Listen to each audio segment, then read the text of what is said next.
আলেম ওলামাদের পরামর্শ ছাড়া মুসলমানদের কলিজায় আঘাত দিয়া আল্লাহর কোরআনের বিরুদ্ধে, নবীর সুন্নাহর বিরুদ্ধে বাংলাদেশে কেউ যদি নাস্তিক, মুরতাদ, কাফের, মুশরিক, ব্লগার যদি কোরআন বিরোধী কোনো আইন পাস করতে চায়, এই বাংলাদেশের কোনো মুসলমান আলেম ওলামা মেনে নিতে পারে?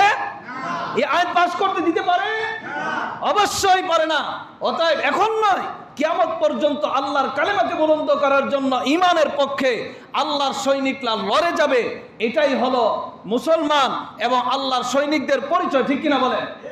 অতএব আগামী শনিবার হেফাজতে ইসলামের পক্ষ থেকে সোহরাওয়ার্দী উদ্যানে ঈমান বাঁচান, দেশ বাঁচাও এই স্লোগানের উদ্দেশ্যে সোহরাওয়ার্দী উদ্যানে মুসলমানরা একত্রিত হবে। যেরকম 13 সালে সারা বাংলাদেশের মুসলমানরা ঈমান বাঁচানোর আন্দোলনে একত্রিত হয়েছিল। অতএব এখানে বাংলাদেশের বিভিন্ন দলমত থাকতে পারে, আকীদার পার্থক্য থাকতে পারে, কিন্তু কোরআন সুন্নাহর বিরুদ্ধে কোনো আইন করলে সকল মুসলমান এক হইতে হবে, ঠিক কিনা বলেন? অতএব এখান থেকেও অনেক আলেম ওলামারা, জনসাধারণ গাড়ি নিয়ে সোহরাওয়ার্দী উদ্যানের উদ্দেশ্যে, ঈমান বাঁচানোর উদ্দেশ্যে এবং তাদের আইনকে বাতিল করার উদ্দেশ্যে শনিবারে যাবে। আমরা যারা পারি সকলেই সেখানে উপস্থিত হয়ে ঈমানের পরিচয় দেব ইনশাআল্লাহ। সকলে বলেন ইনশাআল্লাহ।